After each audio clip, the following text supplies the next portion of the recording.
Всем привет, меня зовут Петр, ник в игре Look at Me, я капитан команды Snow.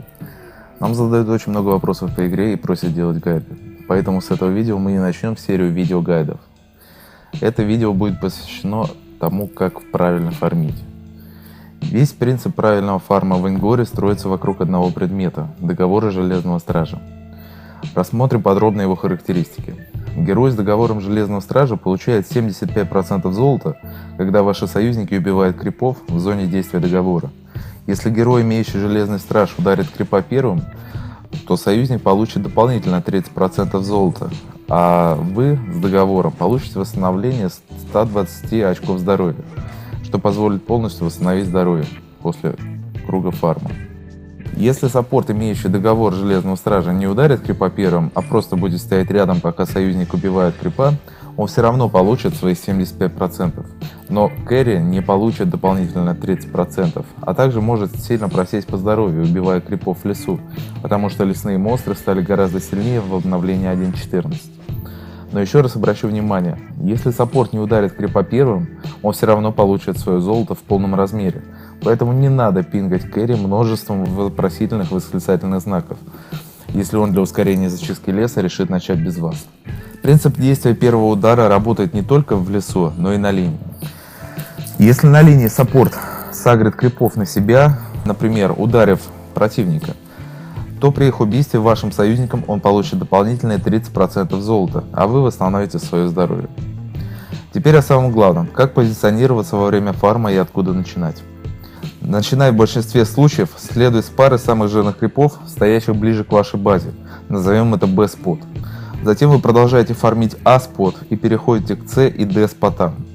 Если вы начнете фармить с D-спота, ваши враги возьмут полный контроль над центром с первых минут игры и смогут наращивать свое преимущество, сноуболить всю игру. Они могут безнаказанно приходить на гэнк лейнера, забирать золотую шахту, расставлять мины по всему вашему лесу и больше вообще не ходить в свой лес, а фармить только ваш, если чувствуют преимущество.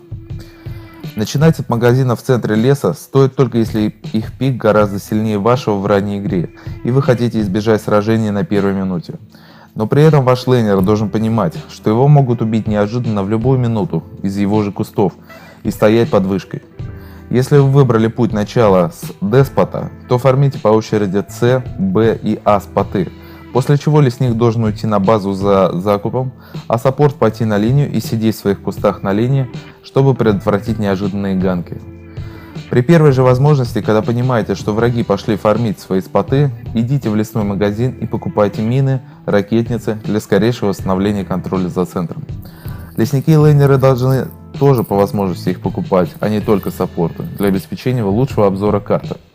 Но о необходимости обзора смотрите следующие гайды и подписывайтесь на канал. Если вы хотите действовать агрессивно, то можно пропускать некоторые споты, например А или Д, чтобы добраться до магазина первыми, быстрее закупиться и встретить врага в его же магазине. Если вы пропустите один из спотов А или Д, то ваш лесник все равно возьмет второй левел. Как распределяется опыт при фарме? Не менее важной частью фарма, кроме получения золота, является получение опыта и распределение между вашей командой. Опыт отображается еле заметной тоненькой полосочкой прямо под вашими способностями. Опыт не зависит от того, кто ударил крипа первый, саппорт с договором или кэрри, а зависит только от того, кто насколько близко стоит к крипу при его добивании. Вы наверняка не раз замечали на стримах сильных команд, что саппорты стараются отходить как можно дальше, в момент, когда кэрри добивает крипа. Саппорт обычно агрит крипов на себя, ждет, пока кэрри оставит им маленькое количество здоровья и отходит максимально далеко, настолько далеко, насколько позволяет радиус действия договора, чтобы получить свое золото и лечение здоровья. Делается это для того, чтобы ваш кэрри получил свои уровни как можно быстрее и опережал вражеского кэрри.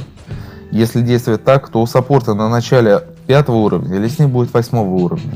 А если стоять одинаково близко к крипам при их добивании, то к тому времени у вашего лесника будет всего лишь 6 левел. Как думаете, у кого будет преимущество в таком сражении? У лесника 8 или 6 левела? Тем более, что 8 левел играет огромное значение для большинства героев, потому что именно на 8 левеле появляется возможность вкачать одну из способностей на максимальный 5 уровень.